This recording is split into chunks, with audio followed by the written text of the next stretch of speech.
November, 1944. Metz, France. The morning fog lay over the ruined city like a heavy, wet blanket. It promised concealment. It promised safety. But it was a liar. It fooled soldiers into thinking they were hidden, when in reality, death was already watching them. Inside the shattered walls of a bakery, Private First Class Michael Donovan crouched low. He was only 22, but the horrors of 6 months in combat had aged him far beyond his years. Outside, the ruins of Metz were silent in the fog, but Donovan knew better. Silence did not mean safety. Silence meant patience, German patience. Across the street, the enemy positions were slowly coming to life. Shadows of men, rifles, and ruined walls began to emerge as the weak sun climbed through the gray sky. Donovan's heart beat faster. He had been trained for this. A sniper's job was simple: find the enemy snipers before they found you. But reality was never simple. The Germans were not like ordinary soldiers. They were invisible hunters, patient, deadly, and always one step ahead. They had perfected the art of the kill, and in Metz they had already claimed 23 American snipers. 23. Not ordinary infantry. Not green recruits. The best of the best, erased from existence. Each of those 23 men had died the same way. They had scanned the streets, searched the ruins, tried to find the enemy, and the Germans had been watching. Always watching. Always waiting. Always shooting first. Donovan had seen the reports, the empty bunks, the letters home that began with, "We regret to inform you." Each death was precise, efficient, merciless.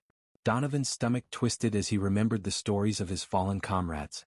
Corporal James Bradley, a farm kid with a steady hand and 9 confirmed kills, shot in the head while scanning a factory window. Private Robert Chin, a sharp-eyed city boy, dying slowly on the dusty floor, gasping for breath as Donovan helplessly tried to save him. All killed by the same invisible hand. The German sniper. Always 2 steps ahead. Donovan had studied them, trying to find a pattern. And there was one. A deadly, perfect pattern. The Germans used a system called Doppelstelle, the double position. They would fire from one spot, then vanish and immediately fire from another. American snipers would spend precious seconds trying to locate the first shot. By the time they aimed, it was too late. Death was waiting where they least expected it. Donovan's own rifle, the legendary M1903 Springfield, sat beside him, polished and ready. Its scope could bring an enemy face into sharp detail from hundreds of yards away. But none of it mattered. The Germans didn't have to show themselves to kill. They exploited every blind spot, every narrow cone of vision. They hunted him the moment he lifted his eye from the scope. The fog shifted. A cold wind blew through the shattered bakery. Donovan's fingers were numb, but his mind was sharp. He knew what he had to do. He couldn't rely on luck. He couldn't wait for another partner to die beside him. He had to do something, anything, to survive. He thought of his fallen comrades. Bradley, Chin. Their faces haunted him. He thought about how they had died, focused only on what was ahead, blind to the dangers behind. Donovan clenched his jaw. If he didn't find a way to see more, to anticipate the enemy, he would be next. Number 24. And he wasn't ready to die, not like that. A question burned in his mind. A question that could decide his fate. If you cannot see the enemy, how can you survive? The answer had to be found in the shadows, in the fog, in the ruined streets of Metz. Donovan knew one thing for certain. He could either continue like every other sniper before him, doomed to die, or he could think differently. He could take a risk no one else dared. And so, crouched in the ruins, the fog clinging to his back, Michael Donovan made a silent promise. He would find a way to survive. He would find a way to fight back. Or he would join the 23 others. The city waited. The Germans waited. And Donovan waited too, not just with a rifle in his hands, but with a mind racing faster than the bullets that had already killed so many. Because in the deadly silence of Metz, one thing was clear: survival was a choice. And Michael Donovan was about to make his. And hook line. Michael Donovan knew he would either do something different, or become number 24. The ruins of Metz were more than just broken walls and shattered windows. They were a labyrinth of death. For Michael Donovan, every corner, every pile of rubble, every shattered building could hide a lethal enemy. The fog had lifted slightly, but visibility was still poor. Shadows moved in the mist.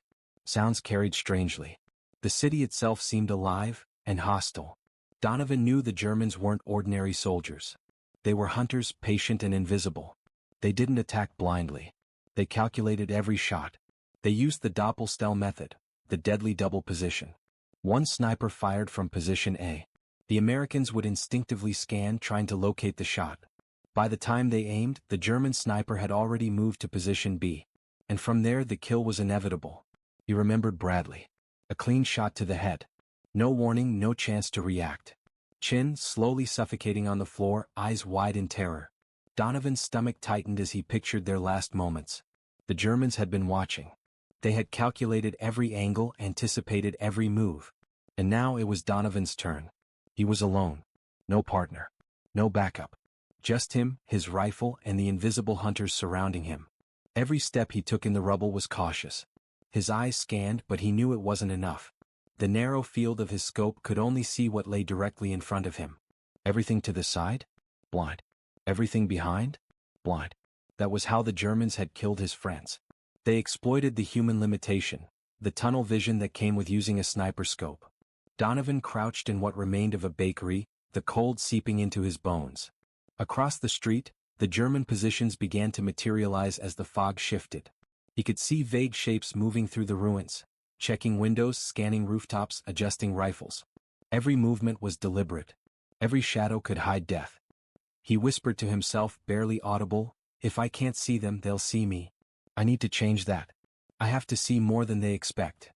Hours passed. The Germans were patient, and Donovan knew their patience was lethal.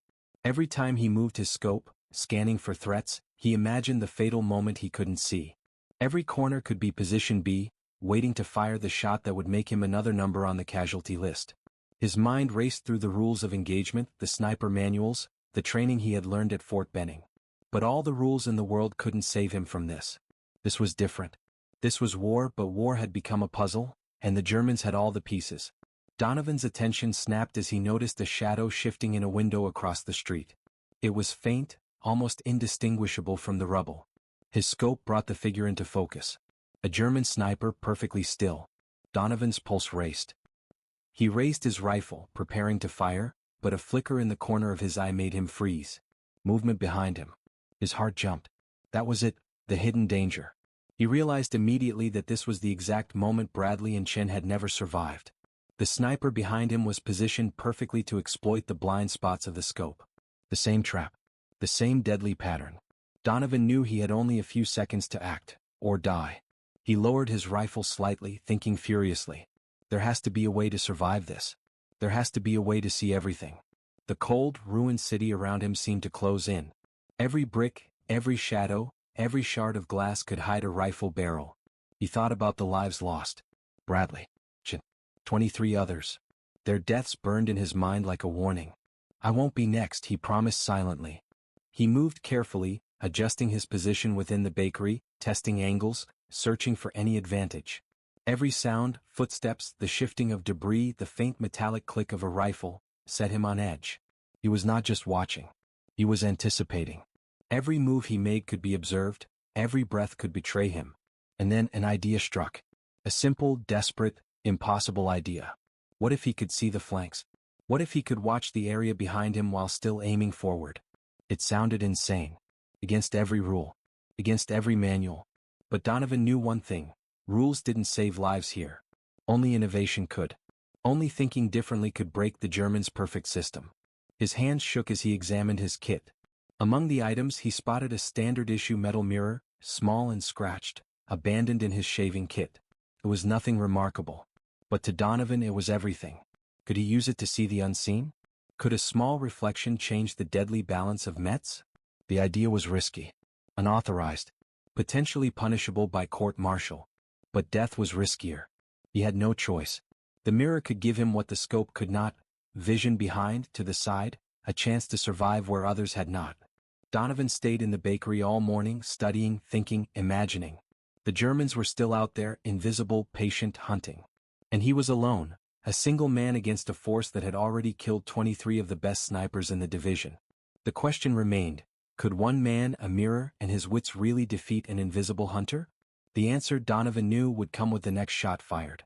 And it would decide whether he became number 24, or the man who turned the tables. Michael Donovan stayed low in the ruined bakery, the cold fog clinging to his jacket, his fingers numb from hours in the damp rubble. Across the street, German snipers were invisible, ghosts in the ruined city. He had studied their patterns, memorized their angles, and understood the deadly Doppelstell system. But knowing was not enough. Knowledge alone wouldn't save him this time. He pulled the small, scratched, standard-issue mirror from his shaving kit. It was nothing, just a rectangle of glass, but to Donovan it was hope. He laid his Springfield rifle carefully on a makeshift table of broken furniture. The scope was perfect. His aim was steady. The mirror, he hoped, would expand his vision beyond the narrow tunnel of the scope, revealing what his eyes could not see: the flanks, the blind spots, the positions where death waited silently. For 40 agonizing minutes, Donovan experimented. He tested positions, angles, distances. Too high and he would lift his eye from the scope, a fatal mistake. Too low and it blocked the bolt, preventing a proper reload. Too far forward and the reflection would be useless. His frozen fingers fumbled on the tape and wire. The mirror slipped, clattered against the floor, and his heart pounded like a drum in the silent ruins. Finally he found the perfect position. The mirror angled at 45 degrees, about 8 inches in front of his eye, aligned so he could see the reflection with just a flick of his peripheral vision. Not perfectly clear, not beautiful, but enough. Enough to watch the world behind him while keeping the rifle aimed at the streets in front. Donovan wrapped the frame with tape for grip, stability, and recoil absorption. His fingers bled from the cold and effort, but it held. At 6:47 a.m. he was ready. The fog lifted slightly, revealing the ruins of Metz in shades of gray. Across the street, the German sniper positions appeared, slow, deliberate, deadly. Donovan pressed his eye to the scope and scanned left to right, methodical, slow, careful. He knew every shadow, every pile of debris could hide a killer. A flicker caught his eye, not in the scope but in the mirror. A tiny, almost imperceptible movement behind him. He froze. His mind raced. Across the street, a German sniper was setting up in a window he had assumed empty. The same trap that had killed Bradley and Chin. But this time Donovan was ready.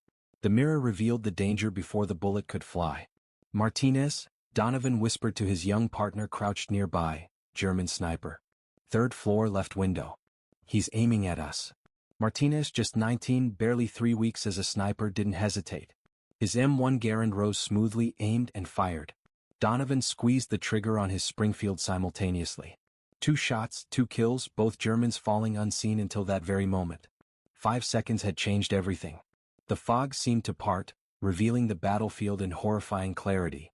Donovan's mirror worked. It was crude, unpolished, simple, but effective. It allowed him to see where the Germans couldn't, to anticipate where they would strike. For the first time in Metz, the Americans were not blindly hunted. They were hunters again. Over the next 4 hours, Donovan and Martinez worked seamlessly. Each time the German snipers tried the double position tactic, Donovan's mirror revealed their flanking moves. 6 German snipers were eliminated in that single morning. Donovan took 4, Martinez took 2. Every time, the mirror gave them the critical advantage. Lives were saved. Death was delayed, or avoided entirely. Word spread quickly. Other snipers came to Donovan, curious, desperate. Sergeant Frank Wilson, who had lost 2 partners in 3 weeks, watched Donovan install the mirror on his rifle. "It's perfect," Wilson said, awe in his voice. That night, Donovan taught the secret to a few trusted men. Mirrors were mounted on rifles made of scraps, tape, wire, even leather.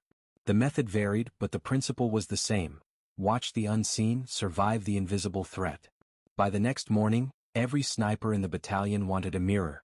Donovan's desperate, illegal, and dangerous idea was saving lives. A simple 4x6-inch piece of glass had changed the battlefield. The previously unbeatable German tactic, perfected over months, was now broken. The Germans, confused and frustrated, tried to adapt. They fired from greater distances, from multiple angles, hoping to overwhelm the Americans. It didn't work. The teams, working in pairs, one forward, one watching the mirror, were untouchable. The kill ratio began to shift dramatically. By mid-November, for every American sniper lost, 4 German snipers were killed. The hunters were back. Donovan's innovation was illegal. Against all regulations. He could have been court-martialed. Yet, in the ruined streets of Metz, the law didn't matter. Survival mattered. And this crude mirror saved lives, changed tactics, and turned a nightmare of invisible hunters into a battlefield where Americans had the upper hand, for the first time in months. As the fog lifted and the morning sun cut through the ruins, Donovan leaned back, exhausted, watching the city with his peripheral vision. The mirror had worked. Lives had been saved. The battlefield had changed, not by rules, not by committees, but by the desperate, brilliant mind of one young sniper who refused to be another number on the list. In a city where every shadow could be death, a small mirror gave Michael Donovan the impossible advantage. The invisible hunters were now being hunted. The morning after Donovan's first success, the atmosphere in the ruins of Metz had changed. Where fear had once clung to the streets like fog, hope now lingered. The Americans had a new tool, simple but deadly, a tiny mirror. It was crude, scratched, taped to the side of a Springfield rifle, yet it gave the sniper an almost impossible advantage. Donovan moved cautiously through the ruined streets with Martinez at his side. Their rifles felt lighter somehow, not in weight but in possibility.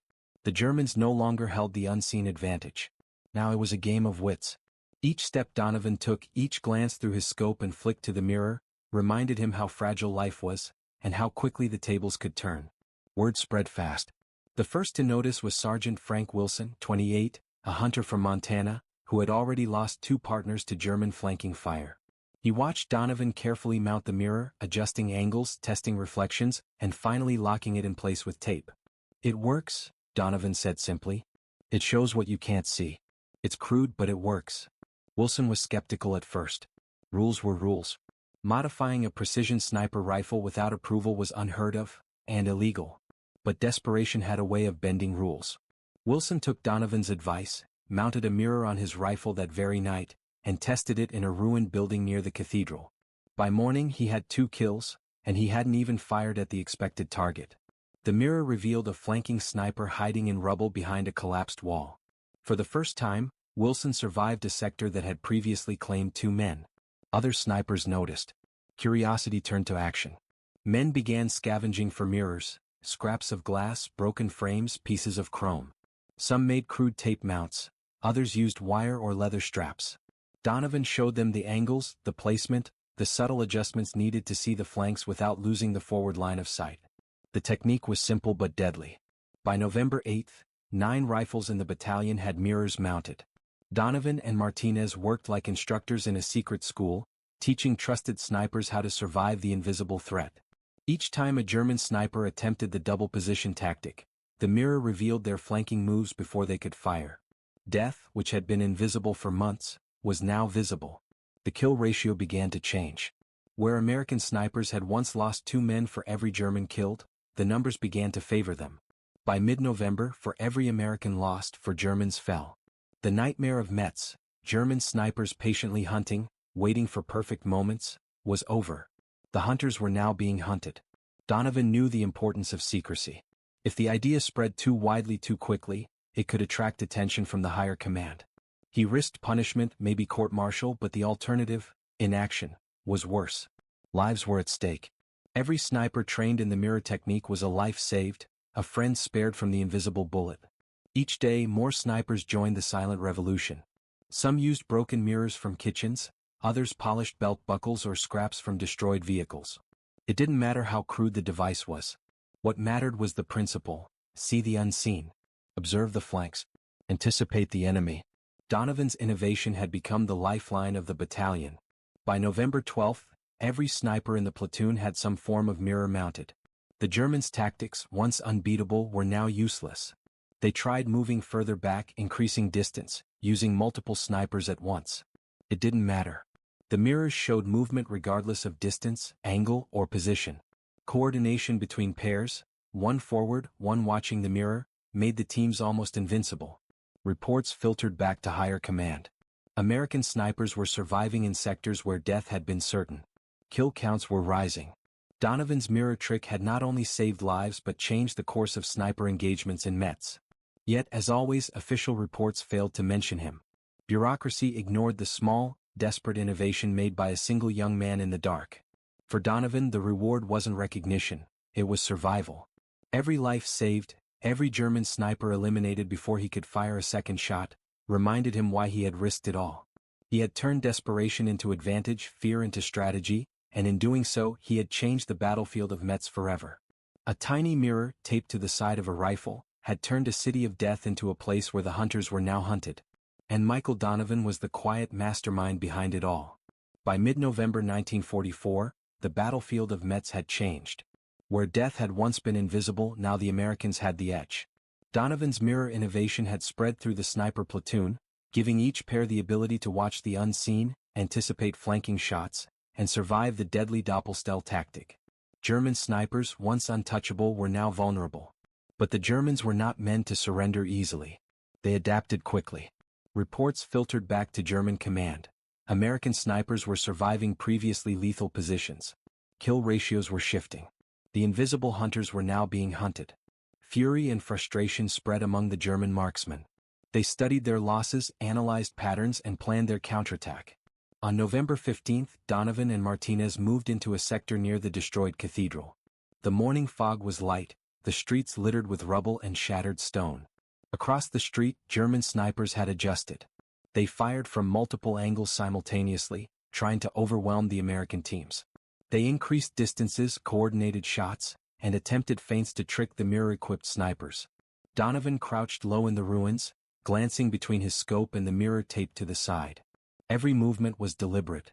Every flick of the mirror's reflection was crucial. Martinez, young and tense, mirrored Donovan's careful observation. Together they moved like a single unit, one watching forward, one watching the mirror. A German sniper emerged on the third floor of a ruined building, rifle aimed with deadly precision. Donovan spotted him immediately in the scope. Simultaneously, another shadow appeared behind a pile of rubble, a second sniper attempting a flanking shot. Donovan's heart raced. The Germans were trying to outsmart the mirrors. But it was too late. The mirror revealed the flanking sniper before he could fire. Martinez. Donovan whispered sharply. Right side. Third floor window. Take him. Martinez's M1 Garand cracked in reply. The flanking sniper fell before he could react. Donovan squeezed the trigger on his Springfield, eliminating the sniper in the forward position. 2 kills in seconds, the Germans' carefully laid trap destroyed by a simple mirror.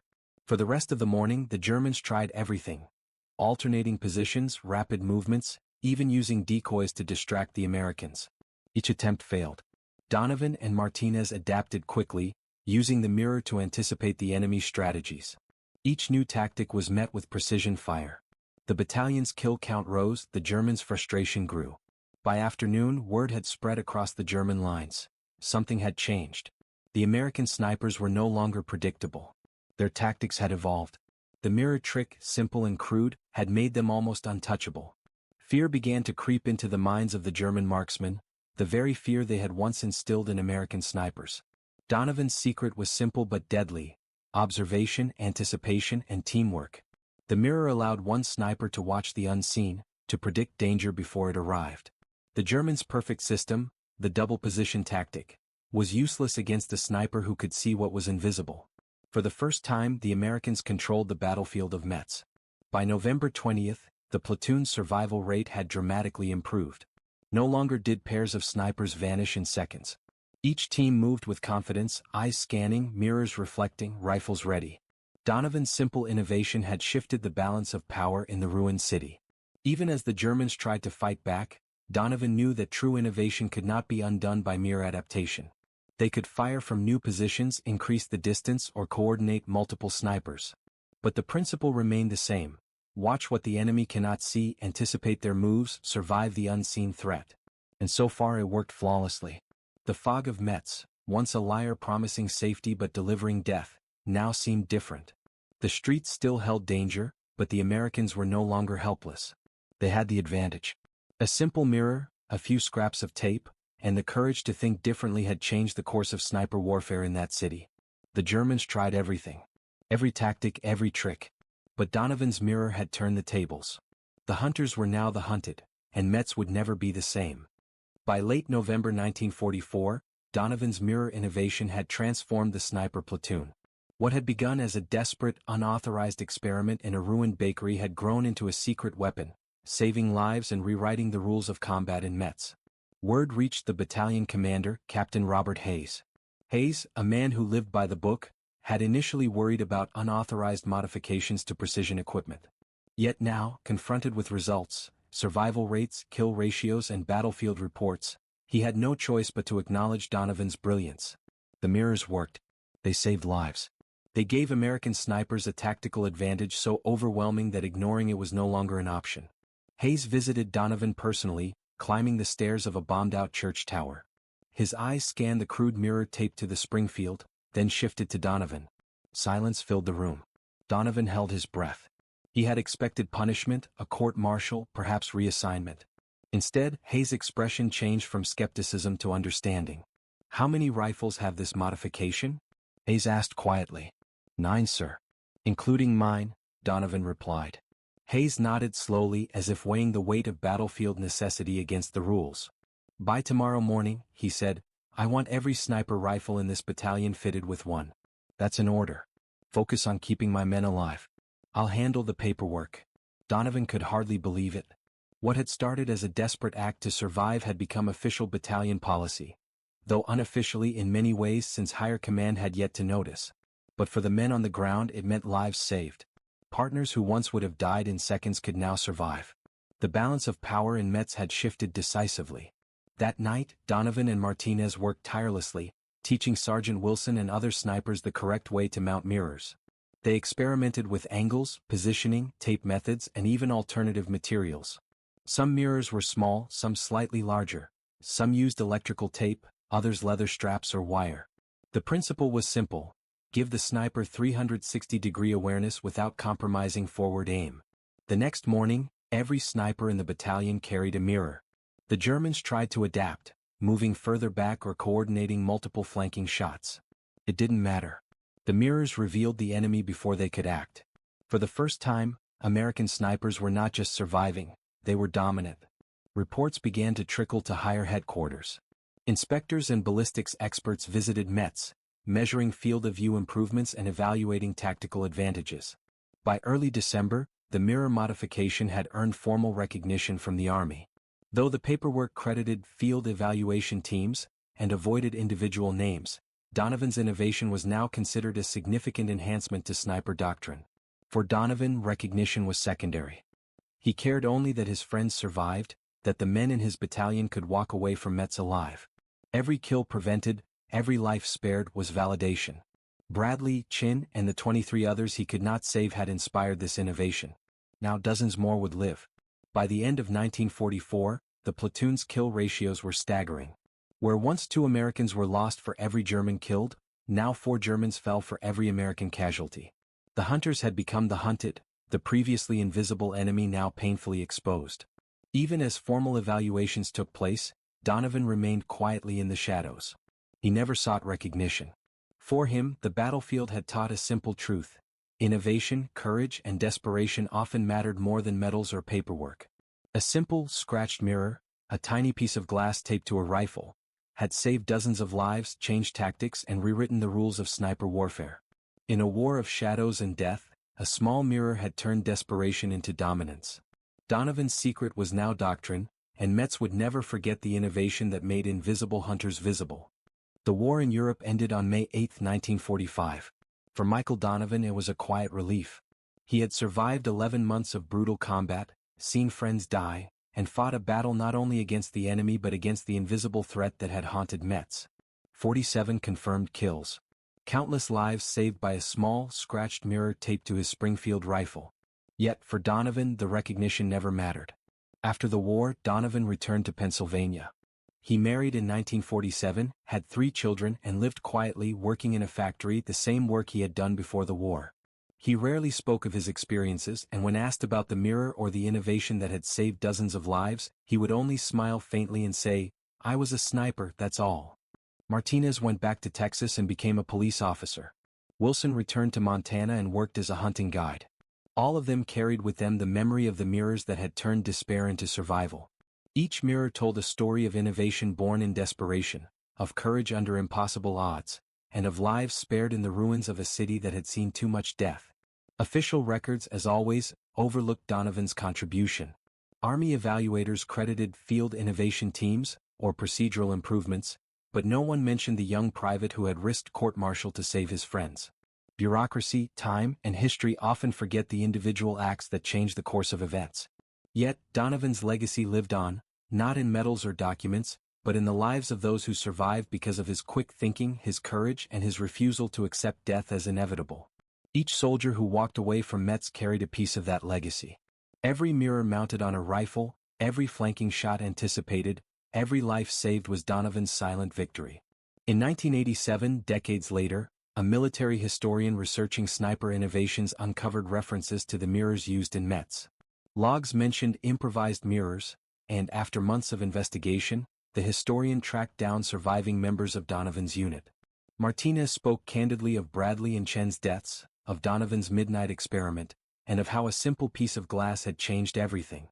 Finally, the historian found Donovan, now 67, living quietly in Pennsylvania. When asked if he had installed the mirrors, Donovan said simply, yes. When asked why, he paused, reflecting on the friends he could not save and those he had spared. I never counted, he said. I just remembered Martinez and Wilson and the others who came back. Michael Donovan died on June 7, 2001, at the age of 79. His obituary mentioned his service in World War II, but not the mirror, not the dozens of lives saved, not the innovation that had changed sniper warfare. At his funeral, only a few family members attended. Yet, for old men, snipers who had survived METs because of him, traveled hundreds of miles to pay their respects. They made sure his family understood that Donovan's courage, ingenuity, and sacrifice had saved their lives. Today, if you visit the Infantry Museum at Fort Benning, you can see an M1903 Springfield from World War II. Mounted on its scope is a small, rectangular mirror, held with crude tape. Labeled Field Modification Late 1944, it bears no name. But for those who understand, it represents the legacy of Michael Donovan, a man who risked everything to give his comrades a chance to survive, who turned desperation into innovation, and whose courage quietly changed the course of history. In the shadows of war, a simple mirror revealed what was unseen, saved dozens of lives, and left a legacy no official record could capture. Michael Donovan's story reminds us that true innovation is born from courage, desperation, and the will to protect those we love.